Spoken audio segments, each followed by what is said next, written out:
आदिवासी पार्टीचे खासदार राजकुमार रोतजी या मंचकाला आणि जळगाव जिल्ह्याच्या असणाऱ्या जिल्हा अध्यक्षा रावेर मतदारसंघातल्या उमेदवार समीराताई पाटील,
आदिवासी पार्टी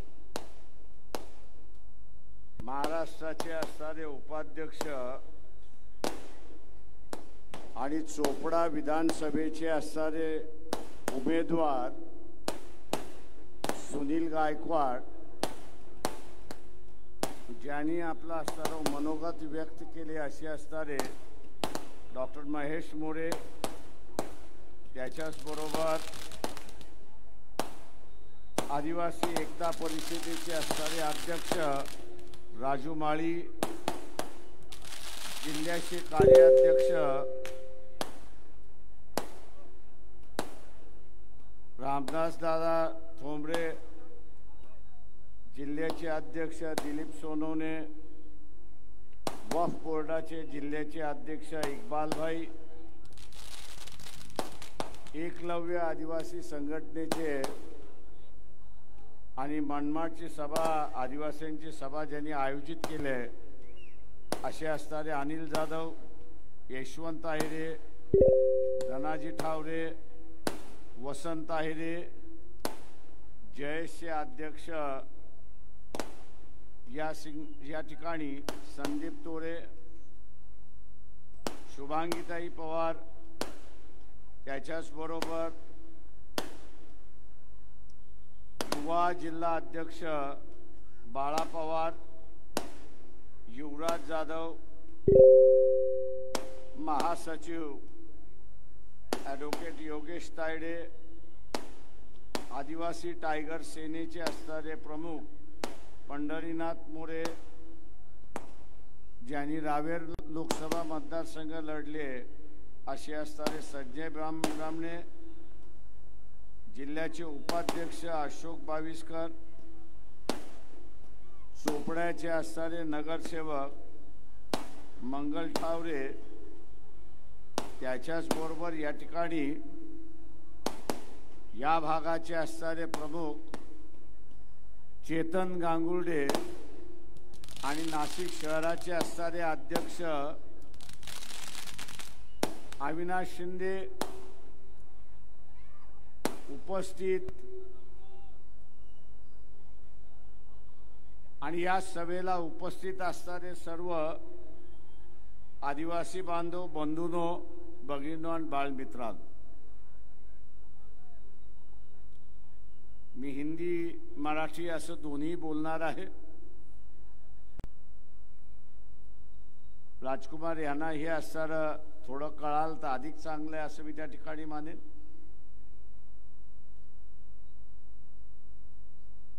गेले 2-3 महिने महाराष्ट्रातला असणारा आदिवासी समूह, तो मग गडचिरोली पासून ते असणारा सिंधुदुर्ग पर्यंत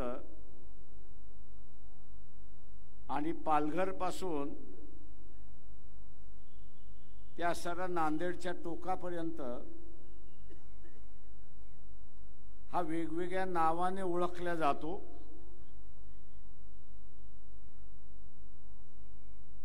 याला एकत्र करण्याचा असणारा प्रयत्न वंचित बहुजन आघाडीने केला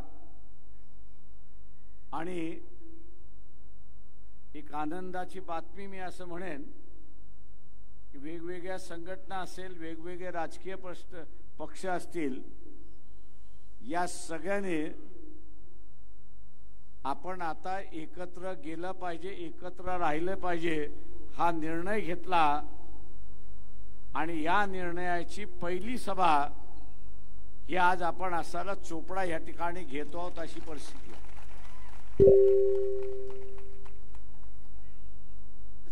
पिछले 3 महीनों से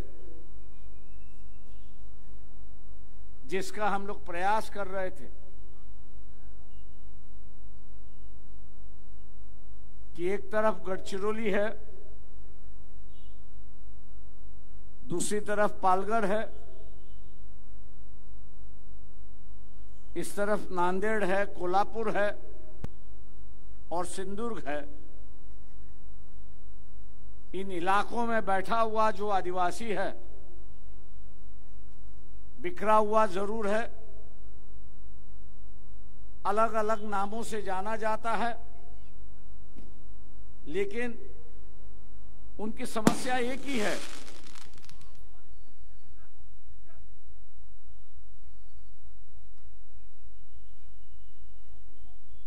उनकी समस्या एक जैसी है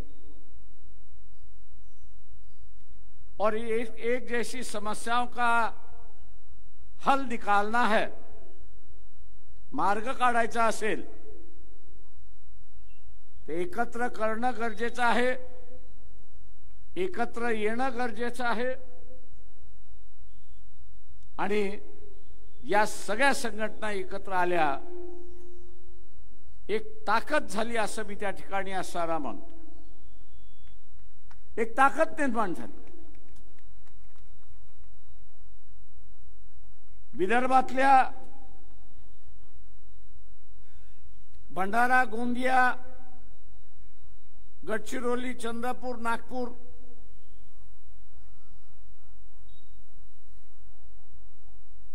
अमरावतीतला असणारा धारणीचा भाग किंवा ज्याचा असणारा उल्लेख केला इथे असणारा बुलढाण्याचा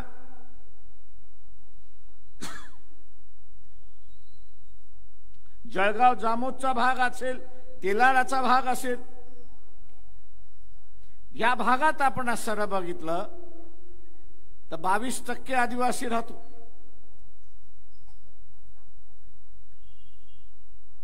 बावीस 22% लोकसंख्या है।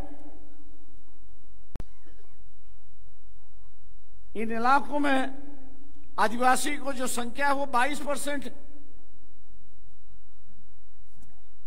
लेकिन आरक्षण सीट के अलावा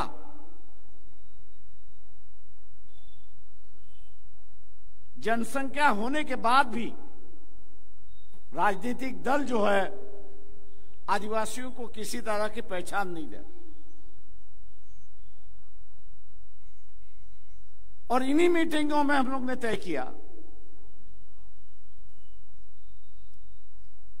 कि आरक्षित सीट आदिवासियों की है, उसमें तो हम लोग जरूर लड़ेंगे, लेकिन साथ ही साथ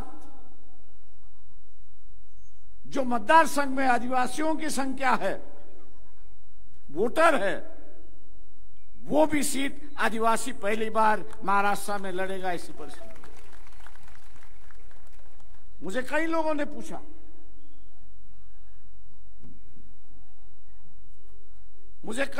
पूछा, और कहा भी कि आप ये अच्छा नहीं कर रहे हो। तो मैंने उनसे पूछा क्या अच्छा नहीं कर रहा हूं?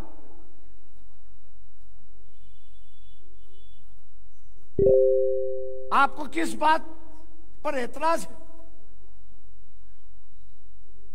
आदिवासी एक पॉलिटिकल फोर्स होने जा रहा है, उस पर आपको एतराज है? आदिवासियों में जागृति आ रही है, इसके लिए आपको एतराज है? या आदिवासी जो है इस देश की राजनीति की शक्ल बदलने जा रहा है, आप किस पर एतराज है? दोस्तों, ये आपको जीने नहीं देंगे।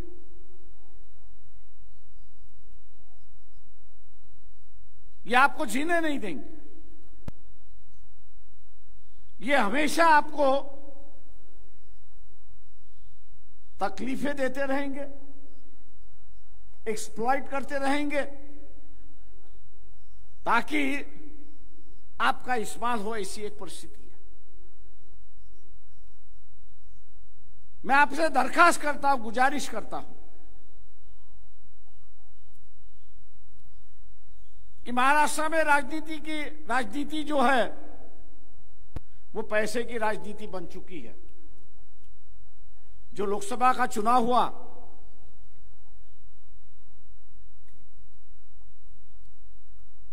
कितने पैसे बांटे गए? 2-2 हजार एक वोट के लिए।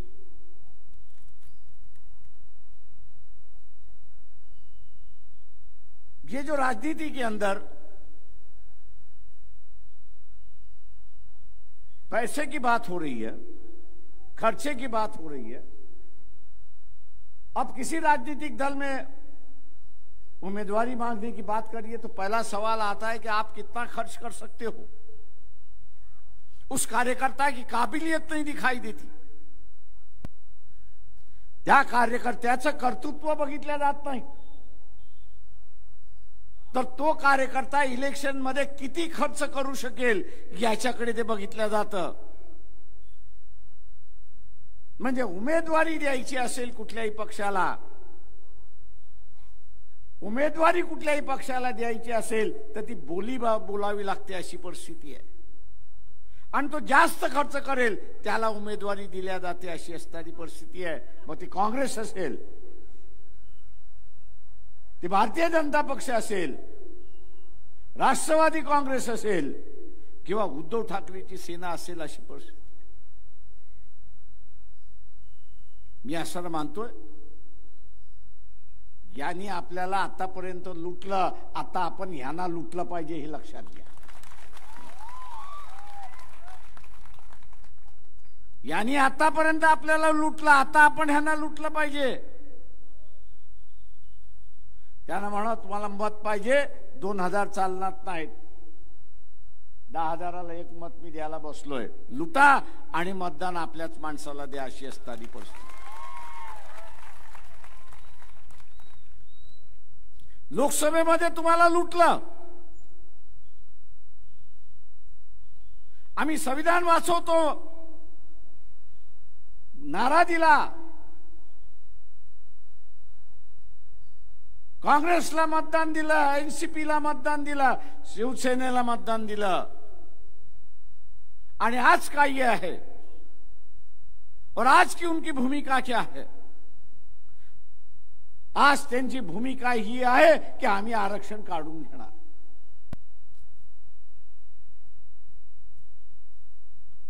आज उनकी भूमिका क्या है? आज उनकी भूमिका है कि हम सुप्रीम कोर्ट ने दिया हुआ निर्णय जो है, जजमेंट जो है, उसको हम लोग लागू करेंगे। निर्णय लागू करू, आम्ही काय लागू करू ते त्यांनी क्रीमी लेअर सांगितलं। क्रीमी लेअर याची त्या जजमेंट मध्ये व्याख्या करत असताना,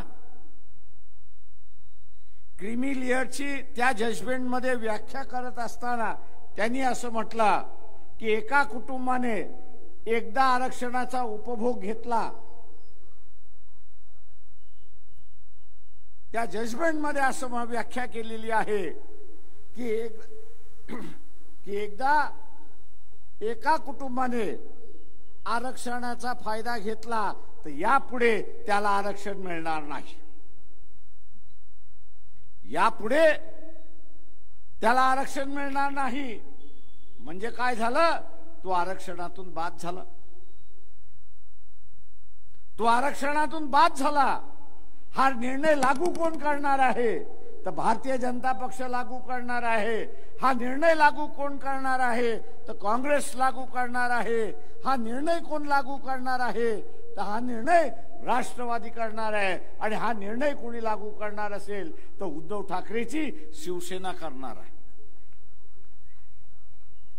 तुम्हाला मान्य आहे आरक्षण जाणं, आरक्षण जाणं हे तुम्हाला मान्य आहे का?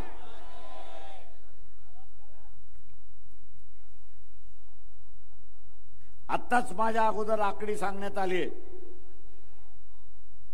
की आदिवासींचं 7.5% फक्त 3% आरक्षण भरलेलं आहे। म्हणजे या 3.5% लाभ घेतलेला आहे, या 3.5% लाभ घेतलेला आहे। आणि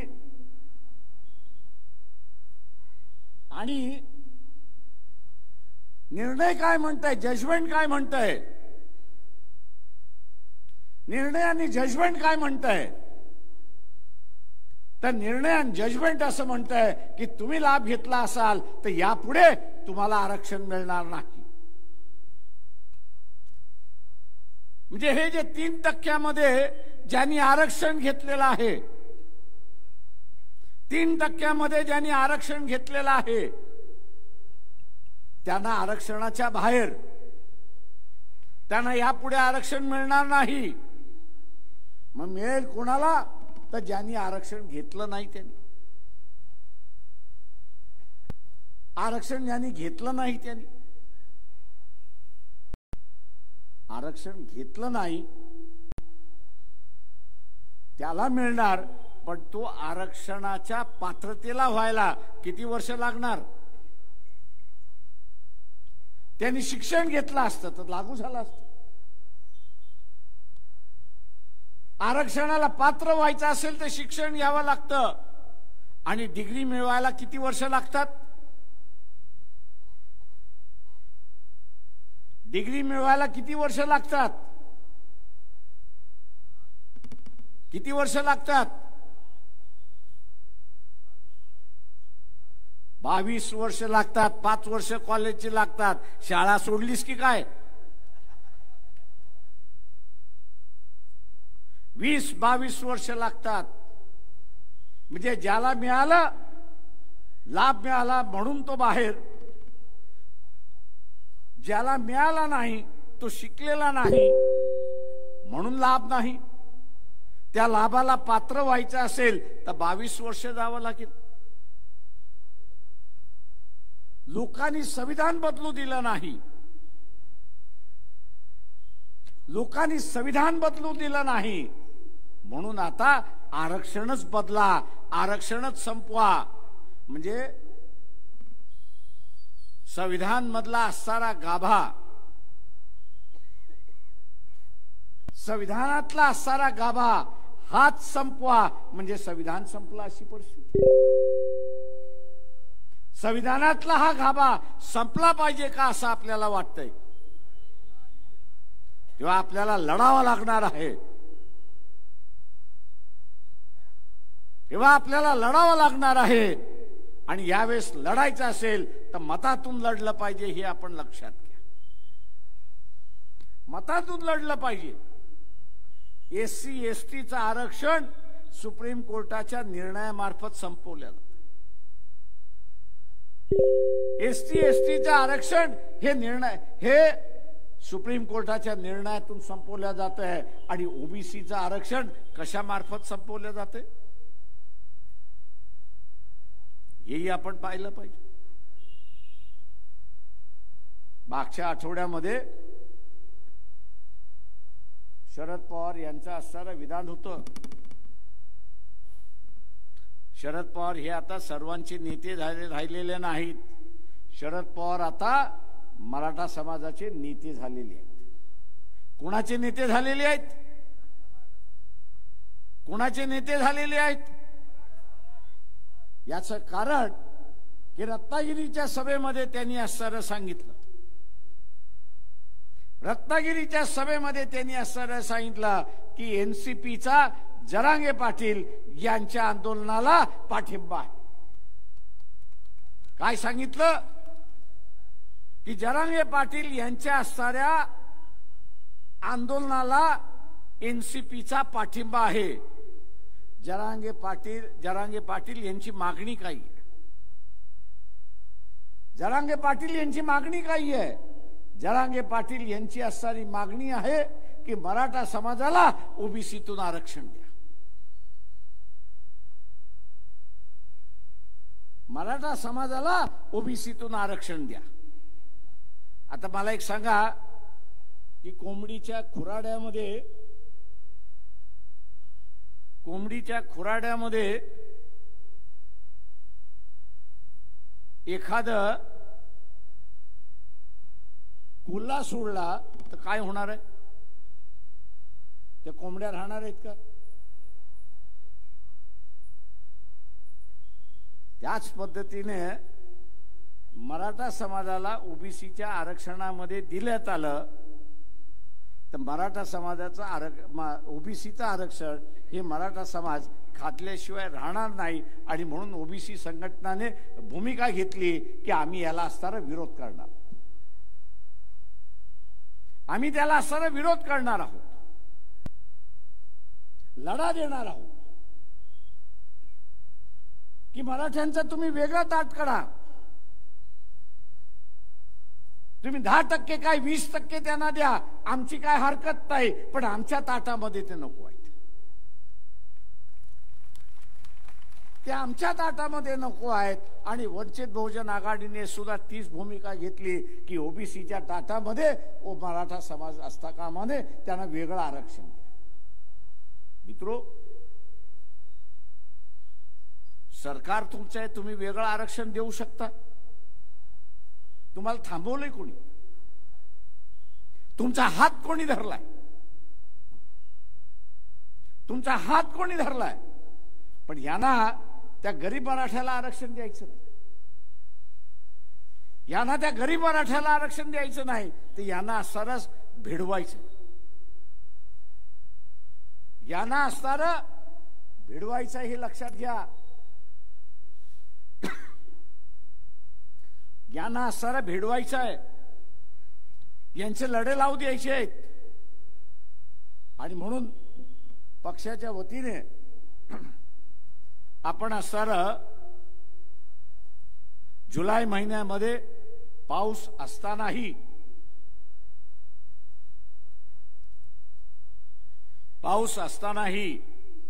आपण आरक्षण बचाव यात्रा काढली. या आरक्षण यात्रा काढण्याच्या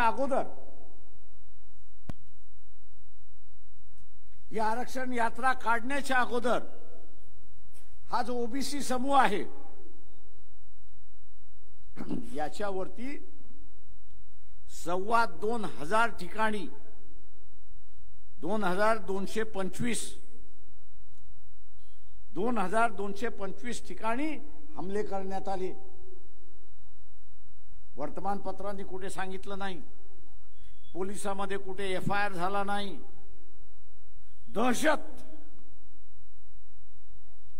दहशत बसवण्याचं कामकाज झालं. अनेक ओबीसींचे असणारे कार्यकर्ते नेते ते असे म्हणायला लागले की यात्रा निघाली आणि आम्हाला दिलासा मिळाला, अशी परिस्थिती आहे. माझं आव्हान आहे ओबीसीला, माझं असणारं आव्हान आहे की ते आंदोलन शमलेलं नाही. जरांगे पाटील यांचं आंदोलन संपलेलं नाही. ओबीसीचं आरक्षण संपवण्याचं कारस्थान संपलेलं नाही, हे आपण लक्षात घ्या. ओबीसीचं आरक्षण संपवण्याचं कारस्थान थांबवलेलं नाही. ते विधानसभेच्या इलेक्शनच्या नंतर पुन्हा सुरुवात होणार. ते इलेक्शन नंतर पुन्हा सुरुवात होणार। ओबीसीचा आता असताना कुठलं आरक्षण थांबवलेलं आहे?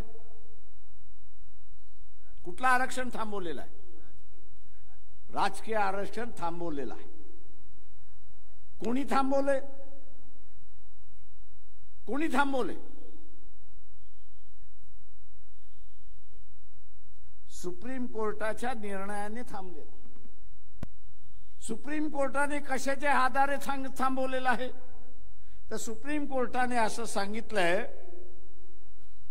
की शहरामध्ये किती ओबीसी राहतात आणि ग्रामीण भागामध्ये किती ओबीसी राहतात याची माहिती नाही, याची आकडेवारी नाही, याचा डेटा नाही। आणि हा डेटा जोपर्यंत येत नाही तोपर्यंत ओबीसीचं आरक्षण लागू करायचं। ओबीसीचं आरक्षण लागू करायचं नाही। आणि आज आपण बघत असाल की राजकीय दृष्टिकोनातून ओबीसीला मिळालेलं आरक्षण त्या ठिकाणी थांबलेलं आहे, ते लागू नाहीये। उद्या हीच पद्धत वापरल्या जाणार हे लक्षात घ्या।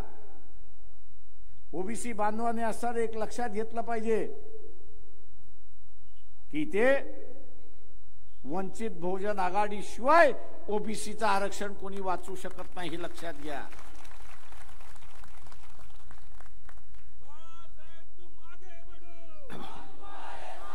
वंचित शिवाय कोणीच थांबू शकत नाही। मागच्या लोकसभेमध्ये एका तरी पक्षाने, काँग्रेस, राष्ट्रवादी, भारतीय जनता पक्ष, शिवसेना यांनी एक तरी ओबीसीचा उमेदवार दिला का? एक तरी दिला का? एकही उमेदवार दिलेला नाही हे लक्षात घ्या। येणाऱ्या विधानसभेमध्ये सुद्धा आरक्षणाच्या जागेवरती आरक्षण देतील, पण उरलेल्या जागेवरती पुन्हा ओबीसीला उमेदवारी मिळणार नाही हे लक्षात घ्या। काँग्रेसकडून मिळणार नाही, राष्ट्रवादीकडून मिळणार नाही, भारतीय जनता पक्षाकडून मिळणार नाही आणि सेनेकडून सुद्धा ओबीसीला मिळणार नाही। ही उमेदवारी मिळाली नाही तर होणार काय?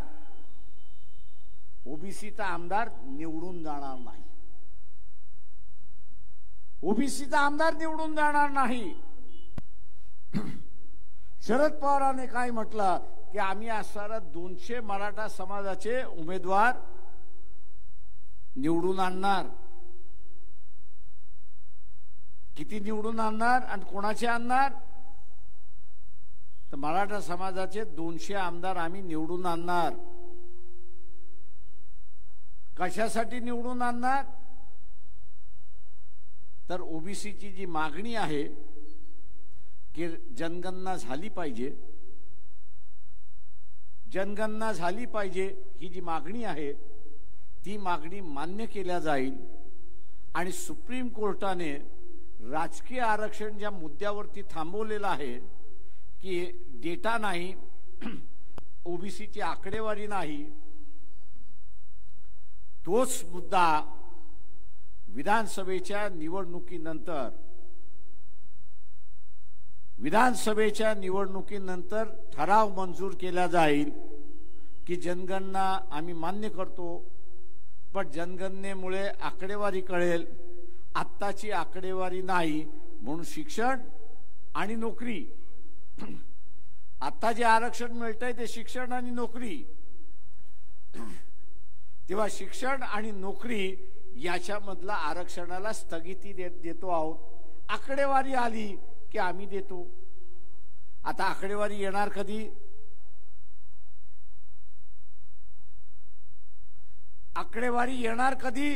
तर जनगणना झाल्यानंतर. भारतीय जनता पक्षाने सुप्रीम कोर्टामध्ये ऍफिडेव्हिट लिहून दिलं.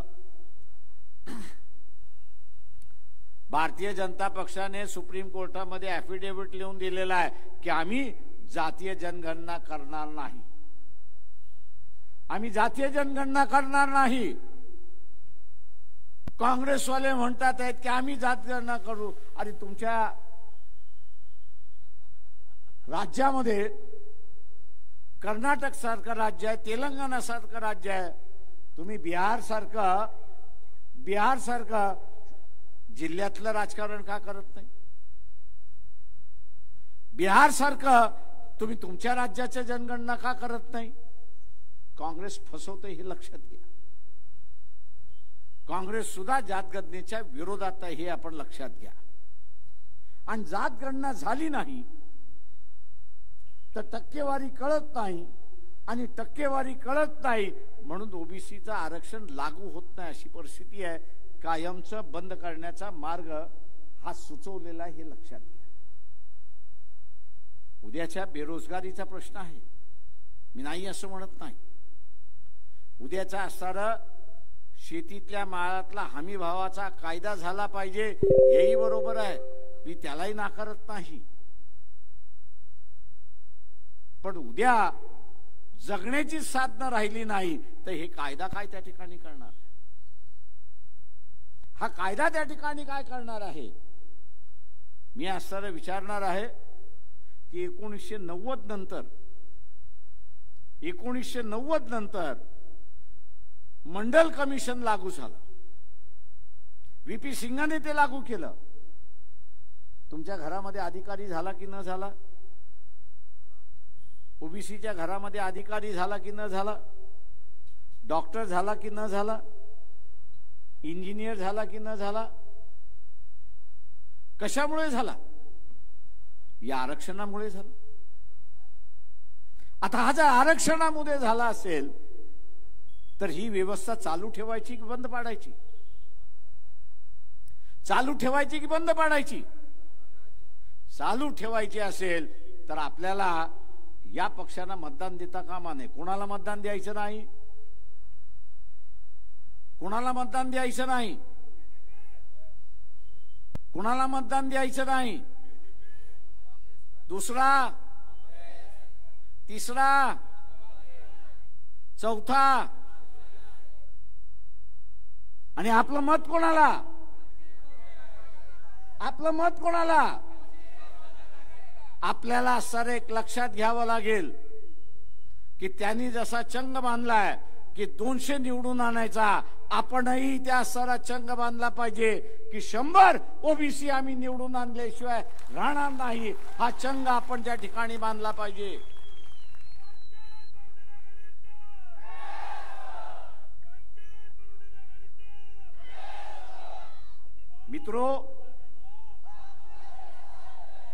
मित्रो, विकासाची कामं आपण करत राहू, पण ज्या शिडीने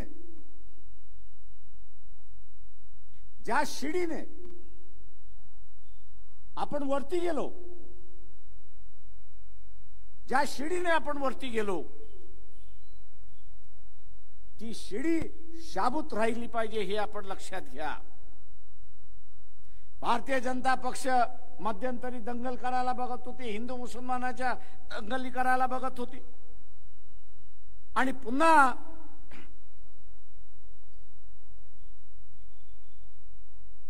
धार्मिक राजकारण सुरुवात करा.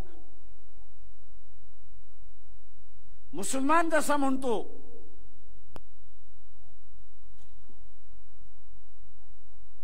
कि इस्लाम खतरे में है, तसंच आता आरएसएस वाले, बजरंग दल वाले, बीजेपी वाले म्हणायला लागलेत की हिंदू खतरे में है. आणि म्हणून सगळ्या हिंदूंनी एकत्र आलं पाहिजे. मान्य आहे मला, सगळ्या हिंदूंनी एकत्र आलं पाहिजे. मग तुम्ही असणारा ओबीसी हा काय हिंदू नाही का? ओबीसी हा हिंदू नाही का? मग त्या ओबीसीचं आरक्षण का संपवायला निघालेला? धर्म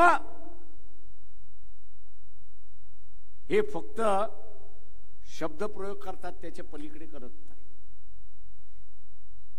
इथल्या ओबीसीचा विचार की तुम्ही मुसलमान होणार आहात का? मला लोक शिव्या घालतात, काय विचारता साहेब तुम्ही आम्हाला? याचाच अर्थ की त्याच्या वाडवडिलांचा जो धर्म आहे, संस्कृती आहे, त्याच्या बरोबर तो राहणार आहे, इमानदारीने राहणार आहे, वफादारीने राहणार आहे. आणि मग मला सांगा की धर्मावरती खर्च धर्मावरती संकट कसं आलं? तुम्ही जर धर्मांतर करणार नसाल तर मग संकट कुठून आलं? संकट धर्मावरती नाही आहे, तर संकट आरक्षणावरती आहे, हे आपण सारं लक्षात घ्या. संकट हे धर्मावरती नाही आहे आणि संकट हे आरक्षणावरती आहे. आणि आरक्षणावरती आणणारं संकट कोण कोण आहे? तर बीजेपी आहे, RSS आहे, काँग्रेस आहे, NCP आहे आणि उद्धव ठाकरे आहेत, हे आपण लक्षात घ्या. ही आपली एकट्याचीच लढाई आहे. मागच्या लोकसभेमध्ये मला काँग्रेसवाले म्हटले तुम्ही हारलात. मी म्हटलं आम्ही हारलो बाबा, पण माझ्यापेक्षा तुमचं डबल नुकसान झालं, एवढं लक्षात घ्या. तुमचं आयुष्यातलं नुकसान झालं हे लक्षात घ्या. ते म्हटले कसं? म्हटलं तुम्ही आम्हाला घेतला असतात तर 20 जागा तुमच्या महाराष्ट्रातल्या वाढल्या असत्या आणि देशभरातल्या 60 जागा वाढल्या असत्या. म्हटलं पंतप्रधान झाला कोण असता? म्हटलं पंतप्रधान झाला कोण असता? राहुल गांधी. नुकसान आमचं झालं की तुमचं झालं? म्हटलं आम्ही इलेक्शन हारलो, पण तुमचं नुकसान झालं. 2029 कोणी बघितलंय कोण जिवंत राहते आणि कोण मरते? 2019-30 पर्यंत कोण जिवंत राहते कोण मरते कोणाला माहिती? आणि 2029ला अशीच परिस्थिती राहील याचं कोण सांगते? ते म्हटलं आमचं नुकसान झालं नाही, आम्ही इलेक्शन मध्ये हारलो, पण तुमचं कायमचं नुकसान झालं की तुमची बोट चुकली असं मी त्या ठिकाणी मानतो. आणि म्हणून मित्रो, इथल्या ओबीसीला माझं सांगणं आहे, हा कौटुंबिक प्रश्न आहे आरक्षणाचा. आरक्षण असल्यामुळे कॉलेजमध्ये ऍडमिशन मिळते, आरक्षण असल्यामुळे फ्रीशिप मिळते, आरक्षण असल्यामुळे नोकरी मिळते, आरक्षण असल्यामुळे डॉक्टर होतोय, इंजिनियर होतोय, IPS अधिकारी होतोय, IAS अधिकारी होतोय आणि या व्यवस्थेचा मी भाग होतो. आपल्या घरामधला हा विकास थांबवायचा आहे का हे आपण लक्षात घ्या. आपल्या घरातला हा विकास थांबवायचा का हे लक्षात घ्या. आज हे सगळे पक्ष तुमच्या घरातला विकास बदलायला थांबवायला निघाले आणि म्हणून ही निवडणूक आरक्षणावरतीच लढल्या जाईल. मी आज जे पाहतोय काही भागामध्ये, महाराष्ट्राच्या काही भागामध्ये उघडपणे ओबीसी असं म्हणतोय की मी मराठा समाजाला मतदान करणार, आणि काही भागामध्ये स्वयंपाक खोलीपर्यंत जाईपर्यंत तो गप्प बसतो आणि तिथं गेल्यानंतर म्हणतो प्रकाशराव काळजी करू नका, ओबीसीलाच मी मतदान देईन. ज्यांच्या मनामध्ये भीती आहे, मला त्यांचं असं आव्हान करायचं आहे की राजकीय मत असलं पाहिजे. ते राजकीय मत आपल्याला व्यक्त करता आलं पाहिजे. ही लोकशाही आहे, ही दंडुलकीशाही नाही. आपण या देशाचे राजे आहोत. ज्याला निवडून देतो तो आपला नोकर आहे हे लक्षात घ्या. तो राजा नाही. त्याला आपण मत देतो म्हणून तो निवडून येतो. राजे आपण आहोत. तेव्हा आपलं मत व्यक्त करताना घाबरायचं नाही हे आपण असं लक्षात घ्या. आपण घाबरायचं नाही. आम्ही 100 आमदार का म्हणतोय? उद्याचं विधानसभा हे लक्षात घ्या. उद्या या विधानसभेचा वापर केला जाणार आहे ओबीसीचं आरक्षण थांबवण्यासाठी. विधानसभेचे सदस्य किती आहेत? विधानसभेमध्ये निवडून गेलेले सदस्य किती आहेत? किती आहेत? 288. एखादा ठराव मंजूर करायचा असेल तर त्या ठरावाच्या बाजूने किती मतं पाहिजेत? ते ठरावाच्या बाजूने किती मतं पाहिजेत? किती मतं पाहिजेत? 145. 100 ओबीसीचे आपण आणतो. मग उरलेले कुठून आणायचे? हा जो SC ST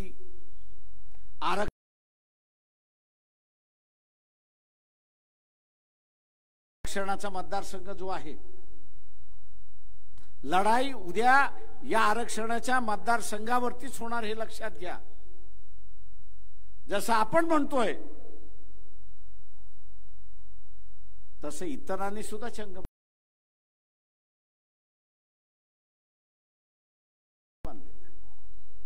त्या माझं ओबीसीनं आव्हान आहे की आपल्याला 145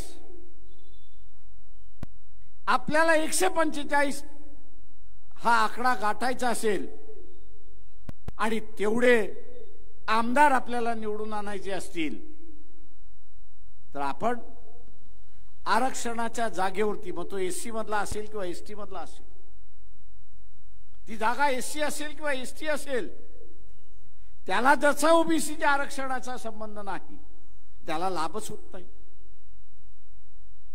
त्याला निवडून कोण आणणार ह्याच्यावरती अवलंबून राहणार. त्याला निवडून कोण आणणार? ओबीसीने निवडून आलं तर तो ओबीसीच्या बाजूने मतदान करेल.